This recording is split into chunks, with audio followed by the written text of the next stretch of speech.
Halo, aku di sini untuk mempersingkat waktu mau langsung aja berbagi cerita dan pengalaman aku sebagai test takers IELTS beberapa waktu lalu, dimana aku cuma punya waktu 3 hari karena kebutuhan yang mendadak. Dan dari belajar aku sendiri, yang aku lakuin sendiri selama 3 hari itu, aku mendapatkan skor yang sesuai sama kebutuhan aku, yaitu band 7 IELTS.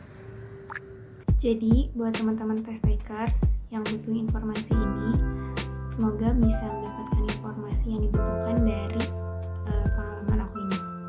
Sebelumnya aku mau disclaimer dulu kalau IELTS test yang aku ambil itu adalah IELTS prediction.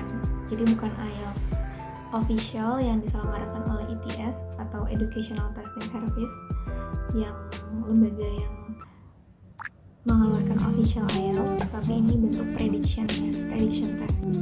Untuk yang bertanya-tanya kenapa aku ambil prediction test instead of IELTS yang official, nanti aku jelasin di akhir video.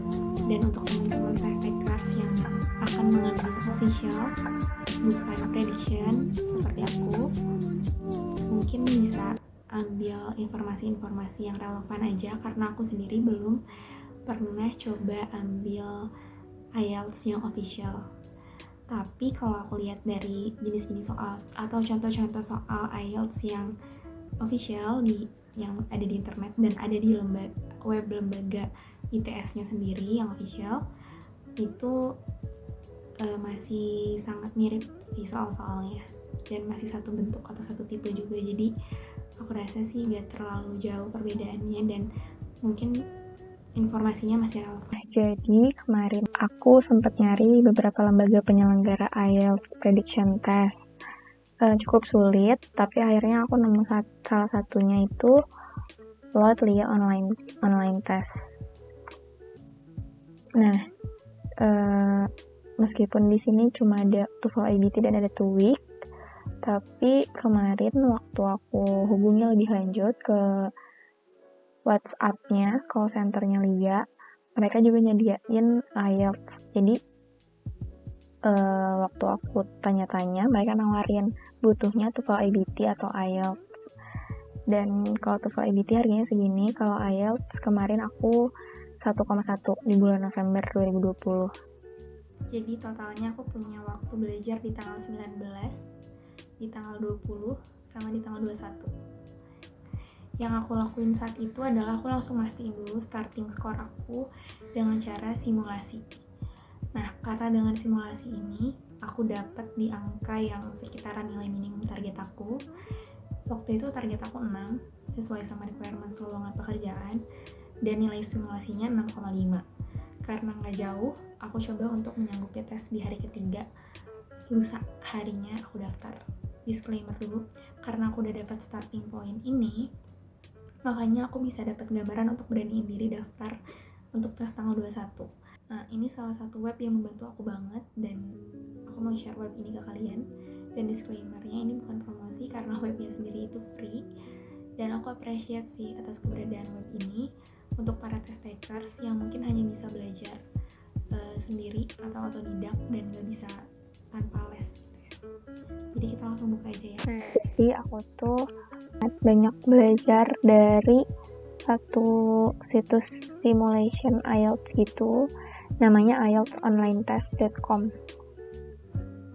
Nah, ini webnya, halaman depannya seperti ini. Terus teman-teman bisa pilih 2 jenis tes. Ada academic test atau general training test, tergantung kebutuhan nanti tesnya mau ambil yang mana. Kalau aku ambilnya academic test. Nah, jadi setelah teman-teman sign up atau login, bisa langsung klik IELTS exam library-nya, terus pilih jenisnya, terus ada banyak di sini. Waktu itu pertama kali simulation aku dapatnya ini,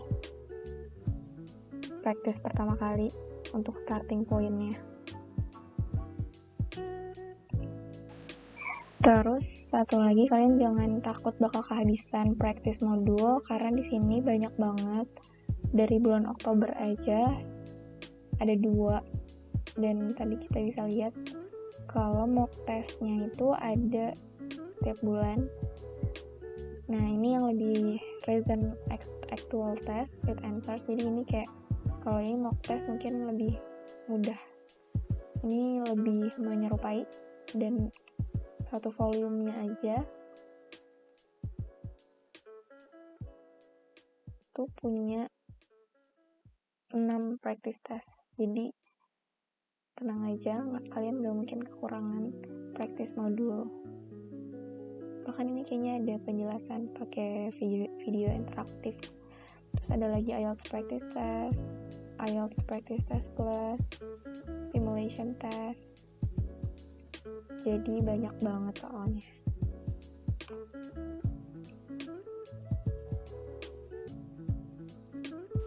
Part 1, listening. Sebelumnya, karena aku merasa belum capable untuk bisa ngasih substansi atau materi, jadi aku hanya akan membahas tips-tips pengerjaan sebagai sesama test takers. Yang perlu dilakukan hanya banyak latihan. Alasan pertama adalah karena sebenarnya dari listening part ini kita cuma harus menangkap informasi dari teks yang diperdengarkan. Nah, informasi-informasi ini sebenarnya merupakan substansi yang lebih ringan dibandingkan part reading atau part writing.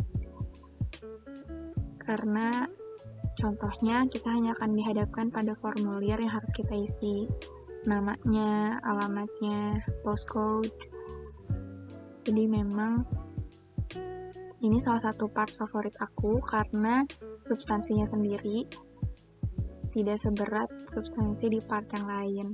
Tapi di sini pun banyak jebakannya. Maka dari itu kita harus memahami makna dari teks yang diperdengarkan, bukan hanya mendengarkan per kata. Dan latihan ini tuh penting supaya kita bisa menangkap informasi dari pembicaraan dan proses listening ini yang menggunakan British accent. You will hear a number of different recordings and you will have to answer questions on what you hear. Yang harus diperhatikan juga adalah waktu. Yang mana karena di listening part ini kita nggak bisa mengulang pembicaraan dan sangat mudah jadinya untuk terdistraksi karena kita masih memikirkan jawaban sebelumnya, tapi pembicaraan sudah sampai di nomor-nomor berikutnya. Jadi penting untuk menjaga konsentrasi itu supaya kita nggak mudah terdistraksi dan fokus saja ke jawaban yang masih bisa kita jawab. Karena ini jadi salah satu kesalahan aku pas kemarin tes. Waktu latihan, aku sering banget nge-pause There will be time for you di luar instruction dan berusaha untuk naik lagi untuk mengecek dan untuk mengisi isian yang aku rasa masih bisa karena penasaran aku ulang lagi. Padahal pas tes itu nggak mungkin bisa kita lakuin, jadi mending kita udah biasakan dari sejak latihan. Dan kesalahan ini nggak boleh terjadi sama kalian. Jangan lupa, ini ada 40 soal dan ada waktu 40 menit yang bakal mulai ketika kita mencet play. Jadi, satu soal harus bisa selesai dalam waktu 1 menit. Bahkan, lebih baik kurang dari 1 menit supaya kita bisa cek lagi, takutnya ada yang masih kosong atau typo.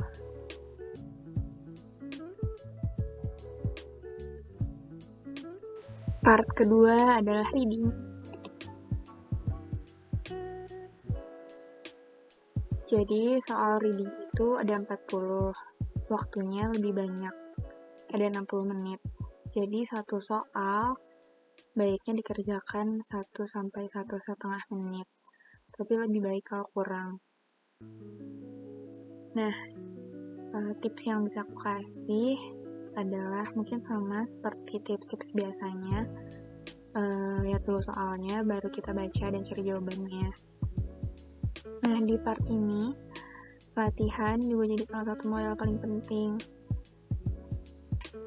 Jujur, waktu pertama kali belajar IELTS, di hari pertama itu, part ini adalah part yang paling sulit menurut pendapat aku sendiri, karena substansinya jauh lebih berat daripada tes di part listening.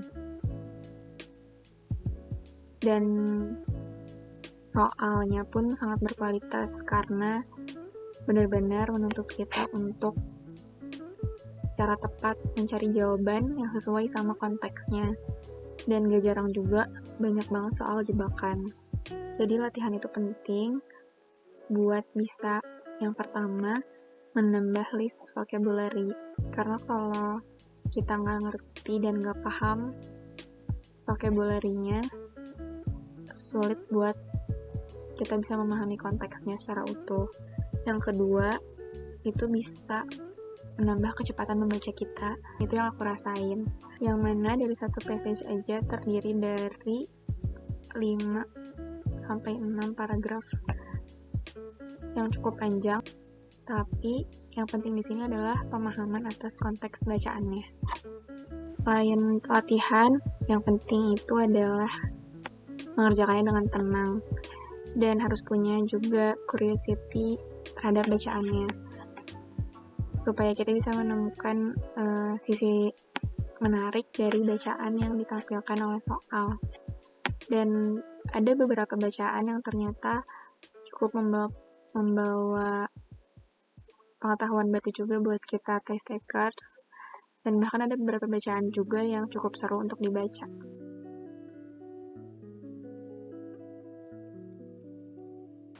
Writing test.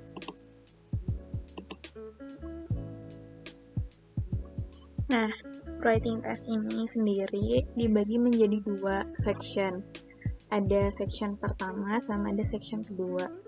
Section pertama ini lebih singkat dari section kedua. Biasanya minimal 150 kata. Dan waktu yang dikasih itu sekitar 20 menit. Sedangkan di section kedua itu lebih banyak, yaitu 250 kata minimal, dan waktunya juga 2 kali lipat. Perbedaannya adalah yang pertama, kita dikasih data, kadang bentuknya diagram, kadang juga bentuknya chart, ataupun stage atau tahapan-tahapan suatu bahasan. Nah, kalau di soal kedua, biasanya soalnya singkat, tapi kita harus mengembangkan sendiri topik yang diberikan oleh soal dan menjawabnya berdasarkan soal yang ditanyakan. Di sini aku nggak akan terlalu bahas substansi, tapi aku sebisa mungkin kasih bahan dan source belajarnya. Jadi untuk detailsnya, salah satunya ini contoh latihan yang aku kerjain di simulasi ini dari soal di tes di section pertama writing. Esainya segini. Nah, salah satunya itu aku ambil source belajar dari web ini. Jadi, tips dari aku, take notes dan buat summary. Kenapa harus buat summary? Karena writing test ini punya beberapa jenis model. Dan dari web ini kita bisa lihat samples answers-nya seperti apa. Itu bisa dari sampel answers-nya itu kita bisa buat kesimpulan. Nah, sebagai contoh, untuk section pertama, di web ini kita bisa lihat kalau modelsnya itu ada banyak. Ada proses, line graph, bar chart, diagram, cycle, proses, map, natural process, table. Jadi kalau dihitung ada 9 model. Terus untuk section kedua, yaitu untuk esai yang lebih panjang, di sini ada opinion essay, argument essay, problem or solution essay, two-part question, discuss both views, positive or negative. Jadi totalnya ada 6 model untuk section 2. Summary yang dibuat adalah yang pertama, untuk menentukan jumlah paragraf yang harus ditulis. Paragraf ini penting dan bahkan jadi salah satu faktor penilaian examiner, karena itu bisa membedakan yang mana part yang kita mau buat sebagai intro, yang mana yang mau kita buat sebagai thesis statement kita atau pandangan kita di kalimat pertama paragraf kedua, kemudian dijelaskan di satu paragraf tersebut tentang thesis statement di kalimat pertama itu atau pokok pikirannya, kemudian di paragraf ketiga thesis statement yang kedua, dan di paragraf keempat itu kesimpulan. Dan itu masing-masing model akan menentukan masing-masing isi paragraf, makanya penting untuk buat summary itu. Kemudian, yang akan penting adalah conjunction. Untuk bisa menyambungkan berbagai pikiran atau pendapat itu, penting untuk kita belajar banyak vocabulary untuk conjunction. Nah, dua hal itu jadi salah satu tips yang cukup mudah untuk beginner seperti aku pada saat kemarin harus ambil writing test di saat aku sama sekali belum pernah belajar IELTS. Cara untuk bikin summary-nya adalah kita ambil formula-formula dari sample answers yang ada di web ini, supaya kita bisa memahaminya sesuai dengan gaya belajar masing-masing. Nantinya, lama-lama kita akan terbiasa untuk buat esai di waktu yang telah ditentukan. Karena yang paling sulit adalah inspirasi buat nulis esainya dan mengembangkan pokok pikiran yang diberikan oleh soal. Dan satu-satunya cara untuk bisa mengembangkan kemampuan itu adalah dengan latihan. Finally, last part is speaking part. Jadi, speaking part ini ada 3 part. Yang pertama, introduction and interview. Contoh-contoh pertanyaannya. Terus part 2-nya itu topik. Jadi di sini kita dikasih satu topik, dan yang terakhir itu topik yang mengharuskan kita untuk menjawab dengan jawaban yang lebih panjang dan lebih mendalam. Jadi di sini lagi-lagi aku buat summary-nya. Summary-nya ini penting untuk kita melihat lagi model dan sampel question dari masing-masing part-nya. Dan yang gak kalah penting adalah masing-masing part ini punya menit atau waktunya sendiri-sendiri. Menit ini sangat penting untuk menentukan seberapa banyak jawaban yang akan kita berikan dari satu pertanyaan yang diberikan oleh examiner. Contohnya, meskipun part 2 dan part 3 sama-sama membahas mengenai topik, tapi di part kedua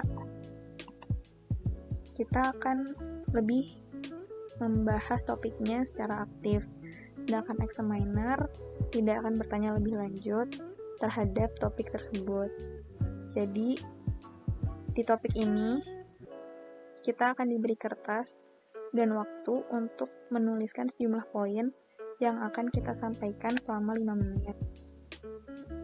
Pada saat itu, salah satu cara yang aku lakukan adalah menulis hal-hal yang akan aku jawab atau fakta-fakta berkenaan dengan topik itu minimal 10 poin. Hal ini supaya nantinya ketika aku menjawab, aku tidak akan kehabisan oleh pembahasan. Satu metode belajar sendiri yang bisa dilakukan adalah dengan belajar di sejumlah channel yang udah ada di YouTube saat ini. Salah satu top 3 channel yang aku sangat rekomendasikan adalah ketiga channel ini: Academic English Help, Fast Track IELTS, dan English Speaking Success. Karena pada saat itu aku hanya belajar speaking ini dari ketiga channel ini. Disclaimer untuk speaking part, seperti yang bisa dilihat, skor speaking aku adalah skor paling rendah dibandingkan part-part lainnya, karena ini jadi part paling challenging buat test takers yang harus belajar sendiri. Tapi untuk awal-awal teman-teman bisa coba simulasi di sini. Dan ini bisa digunakan untuk kita bisa menghitung seberapa responsifnya jawaban kita atas pertanyaan-pertanyaan. Dan pertanyaannya pun sangat similar dan banyak. Karena aku udah beberapa kali latihan di sini, aku cukup terbiasa dengan pertanyaan-pertanyaan dari examiner. Jadi dari kesimpulannya, dari 3 hari itu yang paling penting adalah kita tetapin berapa target jumlah latihan kita. Kita harus make sure kita kerjain setiap latihan atau simulationnya itu dengan jujur. Dan kalau kalian belajar dari web yang aku saranin tadi, itu kan ada timernya, jadi pasti kita ngerjainnya sesuai sama waktu nanti pas tes. Terus kenapa ambil prediction? Jadi yang pertama, aku udah mastiin kalau job application yang aku tuju itu menerima prediction test. Jadi kalian harus pastiin dulu. Tapi kalau berdasarkan informasi yang aku dapetin dari beberapa lembaga penyelenggara prediction test, emang ada beberapa instansi yang mereka menerima IELTS prediction test. Mungkin juga karena gak semua orang mampu atau afford cost dari harga IELTS yang official. Dan mungkin ada beberapa instansi yang memaklumi itu. Dan yang kedua, yang paling krusial, aku belum memiliki banyak persiapan. Jadi untuk ambil IELTS official, aku belum siap, dan prediction ini jadi salah satu tahapan aku untuk aku bisa ambil IELTS official nanti. Karena cost atau biaya yang dibutuhkan juga nggak sedikit, dan aku mau make sure dulu aku udah di tahap preparation yang baik untuk mengeluarkan cost tersebut. Jadi kenapa IELTS? Karena kebetulan lowongan pekerjaannya mengharuskan applicants atau pelamar untuk punya sertifikat IELTS atau TOEFL IBT. Ini salah satu lowongan pertama yang aku lihat yang syaratnya cukup spesifik di IELTS atau di TOEFL IBT. Dan setelah aku riset, 2 tes ini punya speaking part, yang mana speaking part ini nggak ada di TOEFL jenis lain seperti TOEFL ITT, TOEFL TBT, atau TOEFL CBT. Jadi yang nggak menutup kemungkinan juga ke depannya mungkin bagi pekerjaan yang membutuhkan skill speaking bahasa Inggris yang baik akan banyak mensyaratkan 2 jenis tes ini, yaitu TOEFL IBT atau IELTS. Jadi itu alasan aku pilih IELTS. Jadi sekian, selamat belajar dan semoga bermanfaat. Terima kasih.